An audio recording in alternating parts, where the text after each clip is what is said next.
के बीच में बात जो कर रहे हैं उसकी आवश्यकता क्यों पड़ी? 2018 में तक पैदल यात्रा भाई सुनील यादव की एक सोच थी कि भारतीय सेना में ही रेजिमेंट का गठन हो। उस सोच के कारण पूरे यादव समाज ने करीब 7 दिन की पैदल यात्रा की। अब पैदल यात्रा करने की आवश्यकता क्यों पड़ी? मऊ से लेकर भोपाल तक आने की जरूरत क्यों पड़ी? कहीं ना कहीं आप समाज में बिखराव है, एकता की कमी है, उसको एकता के रूप में लाने के लिए और हमारी जो भारतीय सेना में ही रेजिमेंट की मांग है उसको जोरदारी से लेने के लिए उन्होंने ये संकल्प लिया और उसको करके दिखाया। बहुत अच्छी यात्रा हुई। इंदौर से लेकर के भोपाल तक जो समाज बिखरा हुआ था कहीं ना कहीं बहुत इकट्ठा करने में करेगा तो ये हो जाएगा कि कांग्रेस को वोट दिलाना चाहता है, कोई भाजपा की बात करेगा तो ये हो जाएगा कि भाजपा को वोट दिलाना चाहता है, कोई समाजवादी पार्टी की बात करेगा तो ये हो जाएगा कि समाजवादी पार्टी को वोट दिलाना चाहता है। इसीलिए चुनाव से नजदीक ना होते हुए हमने दूर पहले रखा, क्योंकि हमारे समाज के लोग सभी दल में हैं, सभी विचारधाराओं के साथ में हैं, तो हमने विचारधाराओं को एक तरफ रखा, लेकिन जो हमारे शौर्य और सम्मान की लड़ाई है उसको एक साथ लाने की हमने प्रयास किया और ग्वालियर से लेकर के भोपाल तक भारतीय सेना में ही रेजिमेंट का गठन हो, इस बात को लेकर के विशाल वाहन यात्रा करने का काम किया। और वो सोच थी सुनील भाई की। वैसे हम लोगों ने यह तय कर रखा है कि हम किसी व्यक्ति विशेष की बात नहीं करेंगे, किसी के खिलाफ में बात नहीं करेंगे, लेकिन जब वास्तविकता की बात करते हैं, जब सच्चाई की बात करते हैं तो सारी बातें सामने आती हैं कि मध्य प्रदेश में भारतीय सेना में ही रेजिमेंट का गठन हो, इसका ईमानदारी के साथ अगर कोई काम कर रहा है तो हमें गर्व महसूस होता है कि भाई सुनील यादव कर रहे हैं और इसमें कोई भी बेईमानी नहीं है। चाहे वो मंच पे बैठने की बात हो, फोटो लगने की बात हो, माला पहनने की बात हो या किसी भी जगह पे आगे चलने की बात हो, सुनील भाई सबसे पीछे रहते हैं, सब लोगों को आगे करते हैं और हम ही लोग सब जोर जबरदस्ती करके उनको आगे लाने का काम करते हैं। तो आगे हम किसको रखना चाहेंगे? जिसका नेतृत्व ईमानदार हो, जिसके मन में कोई छल कपट ना हो, जो किसी को पीछे ना धकेले, जो सबको साथ लेके चले, जिसके मन में कोई छुपा हुआ उसका एजेंडा ना हो, जो सारी बातें खुल के करता हो। तो वही मेहनत हमने देखी जब हमने ग्वालियर से लेकर भोपाल तक की यात्रा की शुरुआत करने के लिए तैयारियों की शुरुआत करी, तो लगातार 6 महीने तक सुनील भाई ने अपना घर छोड़ दिया, अपनी गाड़ी से, अपने निजी पैसे से, बिना किसी चंदे के गांव-गांव, लगभग 1400 गांव पूरे मध्य प्रदेश के जो उस क्षेत्र में पड़ते थे ग्वालियर से लेकर भोपाल के बीच में, एक एक गांव जाने का काम किया। और जब हमने देखा कि सुनील भाई अकेले लगे हैं तो एक व्यक्ति कब तक कितने गांवों में जा पाएगा, कितने लोगों से संपर्क कर पाएगा, तो हम लोगों ने भी साथ देने की कोशिश की।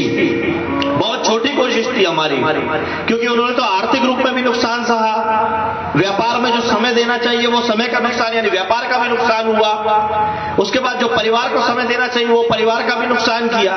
तो हम लोगों ने समय समय पर थोड़ा बहुत उनका योगदान देने की कोशिश करी, उनका सहयोग देने की कोशिश करी। और जब हम गांव में गए तो बहुत सारी बातें सामने आई। ऐसा कई जगह तो ऐसा महसूस हुआ कि गांव के लोग इंतजार कर रहे थे कि कोई समाज की बात करने तो आए। हर आदमी आता है तो वो चंदे की बात करने आता है, समाज के नाम पे चंदा इकट्ठा करने आते हैं, समाज के नाम पे वोट मांगने आते हैं, समाज के नाम पे नेता बनने के लिए आते हैं, समाज के नाम पे अन्य बातें करने आते हैं, लेकिन समाज का काम करने के लिए और सहयोग लेने के लिए ईमानदारी से कोई नहीं आता। तो जब हम लोग गांव में गए तो भरपूर सहयोग मिला और ऐसी ऐसी बातें आई सामने जिन्होंने हमें भी जागृत करने का काम किया। हम भी अपने आप को बहुत ज्यादा समझते थे कि सब कुछ हम जानते हैं, लेकिन जब ग्रामीण क्षेत्रों में गए तो बहुत सारी बातें, बहुत सारी जानकारियां हमारे बीच में आई। जो गौरवशाली इतिहास मध्य प्रदेश में भी हमारा, वो सब चीजें भी आई।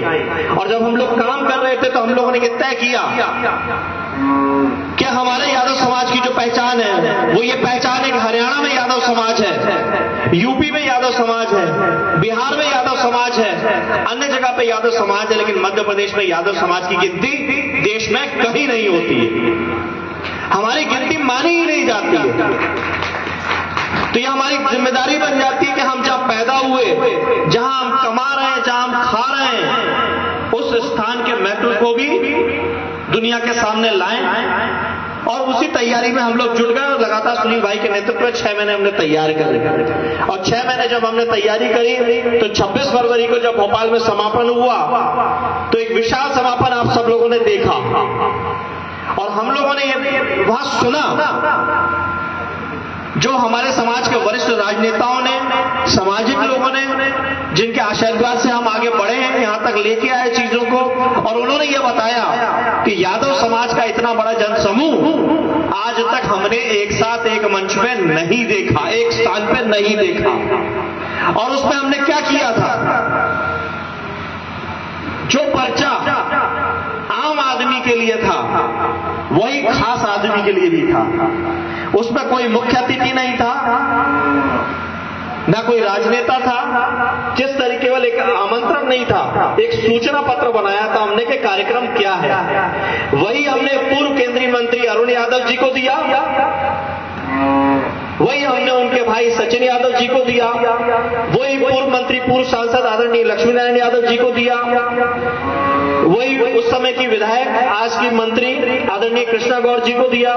जो भी हमारे समाज के बंधु थे, हमने कोशिश करी कि सब तक पहुंचे और आमंत्रण पत्र नहीं, सूचना पत्र दें कि समाज का एक कार्यक्रम है और आप समाज से जुड़े हुए तो उस कार्यक्रम में आइए।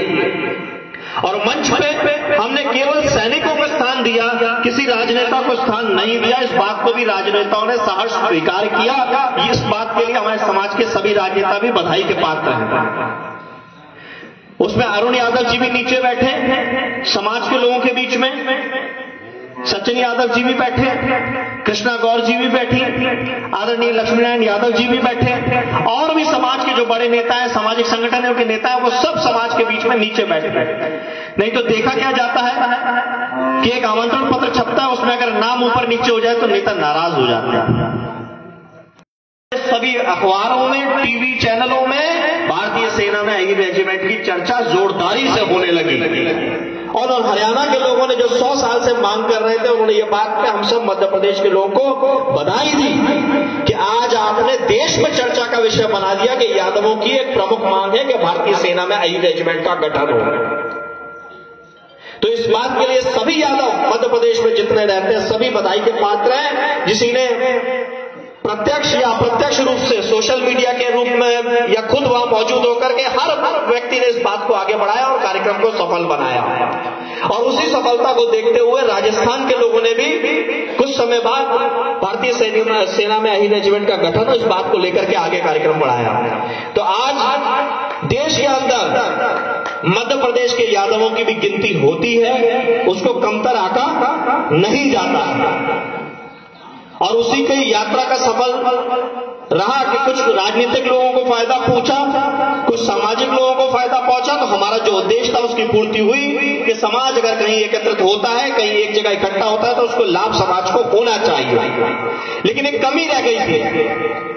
हमारे जो लोग, मुझे कहने में कोई बुराई नहीं है, सच्चाई है, सच बोलना चाहिए। और आप लोगों को पता होना चाहिए कि भारतीय जनता पार्टी में जो हमारे समाज के लोग काम करते हैं, क्योंकि मुख्यमंत्री भारतीय जनता पार्टी के थे उस समय शिवराज सिंह चौहान जी, तो हम ये चाहते थे कि देने की स्थिति में सरकार है और मांग हम सरकार से ही रहे। तो राजा राव तुलाराम जी जो हमारे समाज के महापुरुष हैं, उनकी एक विशाल प्रतिमा लगे इंदौर शहर के अंदर, जो आर्थिक राजधानी है। भारतीय सेना का ही रेजिमेंट में गठन हो और पाठ्यक्रम में हमारे महापुरुषों को स्थान दिया जाए और भोपाल राजधानी में रेजांगला स्मारक बनाया जाए, जो भारतीय सेना का एक गौरवशाली युद्ध है। देश की 7 बड़ी लड़ाइयों में से एक रेजांगला युद्ध को स्थान दिया जाता है, उसका रेजांगला स्मारक भोपाल में बने। लेकिन किसी कारणों से हमारी समाज के जो लोग भारतीय जनता पार्टी में काम करते हैं, वो मुख्यमंत्री तक ठीक ढंग से संदेश नहीं पहुंचा पाए। कोई बात नहीं, हमने हिम्मत नहीं हारी। हमने कार्यक्रम खत्म होने के बाद दोबारा प्रयास किया, मुख्यमंत्री से संपर्क किया। वो संपर्क करने के बाद उन्होंने हमसे माफी मांगी कि यादव समाज के इतने बड़े कार्यक्रम में मैं नहीं आ पाया, मुझे मुझ तक ठीक तरीके से सूचना नहीं पहुंच पाई। और हमारी जो मांग थी कि भारतीय सेना में ही रेजिमेंट का गठन हो, उसके लिए उन्होंने ये कहा कि क्योंकि ये मसला केंद्र से जुड़ा हुआ है, केंद्र सरकार इसको बात करेगी। इत्तेफाक से जिस दिन हमारी मुख्यमंत्री से मुलाकात हुई, उसी दिन देश के रक्षा मंत्री राजनाथ सिंह जी को भी भोपाल आना था। तो उन्होंने हमसे ये वादा किया, मुख्यमंत्री शिवराज सिंह चौहान जी ने, कि आज मैं रक्षा मंत्री जी से इस मसले पर चर्चा करूंगा कि भारतीय सेना में रेजिमेंट का गठन कैसे हो सकता है, क्या रुकावटें, और आप लोगों को बताऊंगा। दूसरी हमारी मांग थी कि रेजांगला युद्ध के लिए रेजांगला स्मारक भोपाल राजधानी में बनाया जाए, जिसको उन्होंने स्वीकार कर दिया। हम लोग एक अलग से स्थान चाहते थे, अलग से स्थान नहीं मिला, लेकिन जो शौर्य स्मारक बना हुआ है भोपाल में, उसी में उन्होंने स्थान देने की बात कही। और वो इसीलिए कही कि अलग से अगर हम एक रेजांगला स्मारक बनाएंगे तो शायद उसकी सफाई में या उसकी सुरक्षा में हम वो ध्यान नहीं दे पाएंगे जिस सम्मान का हक अधिकार रेजांगला स्मारक होगा। तो पहले से एक शौर्य स्मारक बना हुआ है भोपाल में, उसी में एक बड़ा स्थान हम रेजांगला स्मारक को देंगे, जिससे वो सुरक्षित और उचित साफ सफाई के साथ रहे। उसकी जिम्मेदारी मुख्यमंत्री शिवराज सिंह चौहान ने ली। उसके बाद मध्य प्रदेश की आर्थिक राजधानी इंदौर में राजा राव तुलाराम जी की मूर्ति स्थापित हो, उस बात के लिए भी उन्होंने हामी भरी। चौथी हमारी और अंतिम हमारी जो मांग थी कि पाठ्यक्रम में राजा राव तुलाराम जी और हमारे महापुरुषों को रखा जाए, जिससे आने वाली पीढ़ी, बच्चे उनको पढ़ें और शिक्षित हों हमारे महापुरुषों के बारे में, कि यादव समाज का भी कितना गौरवशाली इतिहास है और कितने बड़े बड़े लोग उसमें रहे। इस बात को भी उन्होंने स्वीकार किया। राजा राव तुलाराम जी की मूर्ति स्थापित करने के लिए इंदौर में लगभग 50 लाख का बजट उन्होंने सैंक्शन कर दिया और जल्द ही इंदौर में एक बड़ी विशाल प्रतिमा राजा राव तुलाराम जी की लगने वाली है।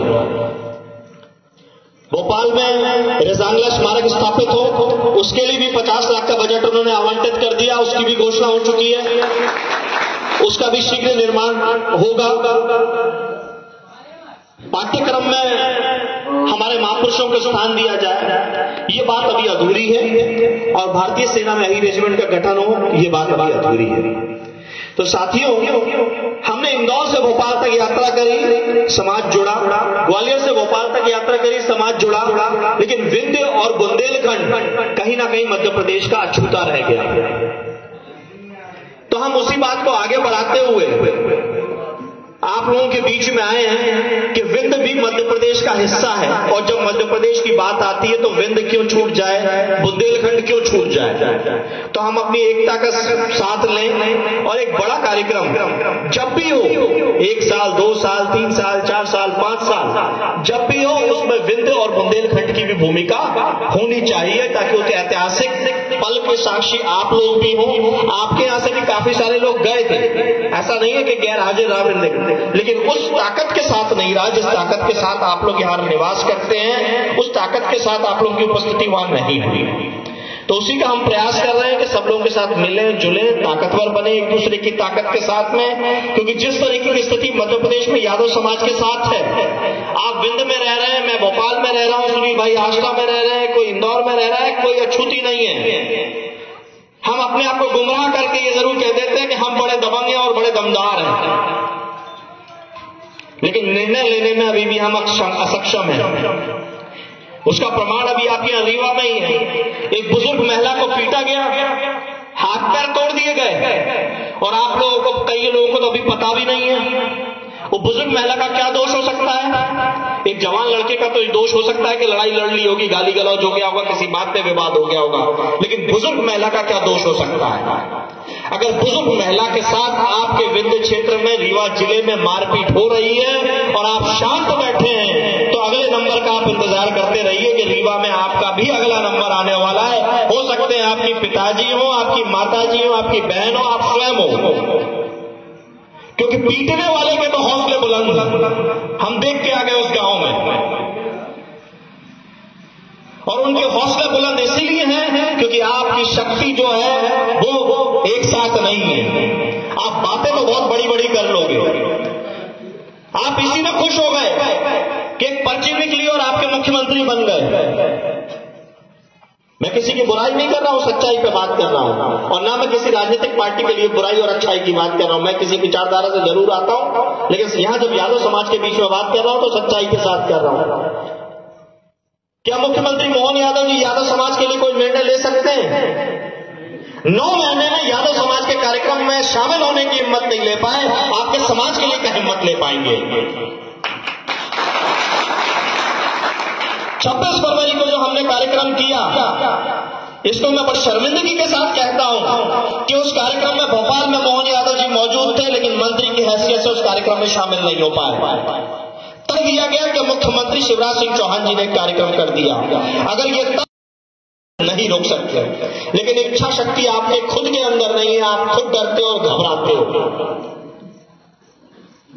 ताकत है, यादव समाज सब गर्व महसूस कर रहा है कि मोहन यादव जी मुख्यमंत्री बन गए, लेकिन आप जरूरत है आपको निर्णय लेने से कि ये ताकत अब कमजोर ना हो, आपके पीछे खड़ी हो जाए। जैसे बाबूलाल गौर साहब को हटाया था, अगर आप भारतीय जनता पार्टी कोशिश करें हटाने की, तो ये पूरी ताकत मध्य प्रदेश की यादव समाज आपके पीछे खड़ा है। भारतीय जनता पार्टी अब बदल नहीं पाएगी मोहन यादव को, लेकिन ये ताकत तभी होगी जब लगे कि हाँ हमारी ताकत के साथ, निर्णय लेने की क्षमता के साथ मोहन यादव जी खड़े हैं। और अगर हम आज मोहन यादव जी के मुख्यमंत्री बनने पे खुश हैं, तो यकीन मानिएगा उत्तर प्रदेश में 37 सीटें समाजवादी पार्टी की आई, तो ये लहर बन गई कि माननीय अखिलेश यादव जी अब प्रधानमंत्री की रेस में हैं।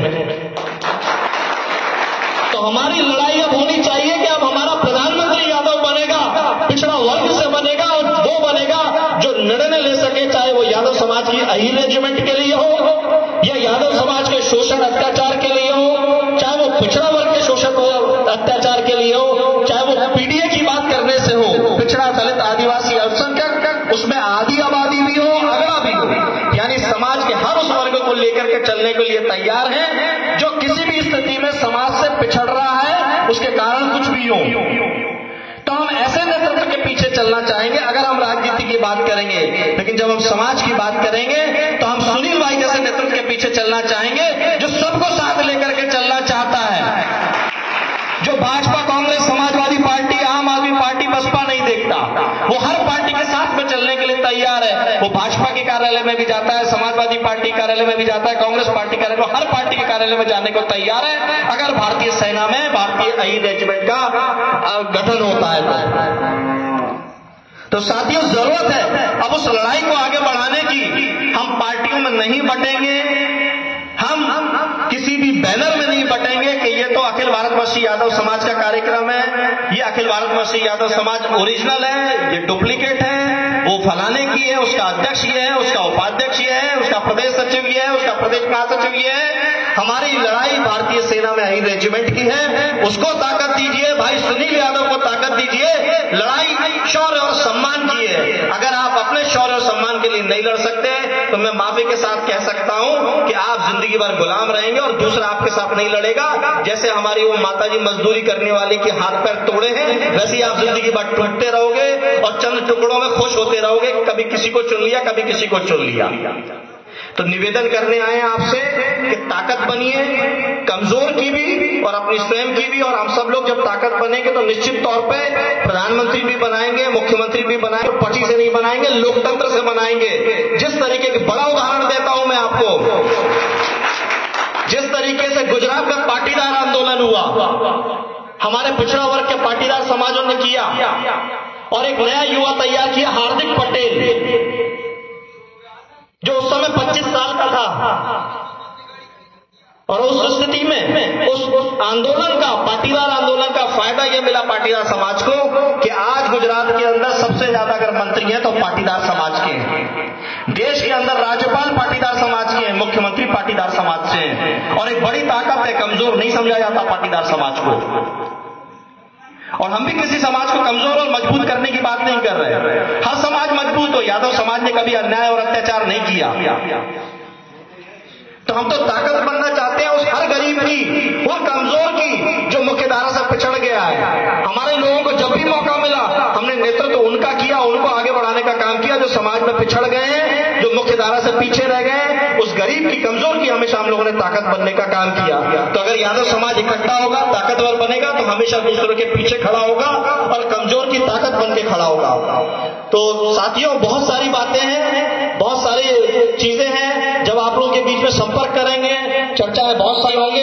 एक अंतिम बात और याद दिलाते हुए जाता हूं, हमारे एक साथी ने हमें ग्रामीण क्षेत्र में जब चर्चा निकली तो चर्चाओं में बातचीत हुई और उसने हमें जागृत किया। यादव समाज कौन? पशुपालक समाज, पशु पालने का काम करते हैं। हम सनातनी होने की बात करते हैं, हिंदू धर्म होने की बात करते हैं। तो सनातनी धर्म में सबसे बड़ा धर्म पशुधन, जब भी पूजा पाठ करते हैं पशुधन सबसे बड़ा धन है, तो पशुपालक समाज जो यादव समाज है उसके पास सबसे ज्यादा पशु है, पशुधन है, तो उसे तो धनवान होना चाहिए। ऐसी क्या स्थिति परिस्थिति बनी कि वो आज कमजोर हो गया आर्थिक रूप में? जिसके पास सबसे बड़ा पशुधन है या पशुधन था, आज वो सबसे ज्यादा कमजोर क्यों है? उसकी ये स्थिति परिस्थिति क्यों है? किन्होंने बनाया उनको? अगर हिंदू जागृत करने की बात करते हैं तो पशुधन वाले सबसे धनवान समाज को कमजोर किसने किया? इस बात में भी चिंतन मनन करने की आवश्यकता है। उन लोगों का बहिष्कार करने की आवश्यकता है जिन्होंने हमारा पशुधन लूटा है। बहुत बहुत धन्यवाद साथियों। आप लोगों से उम्मीद है एकता और ताकत बनाए रखेंगे, हम सब लोग एक दूसरे का सहयोग करेंगे। बहुत बहुत धन्यवाद।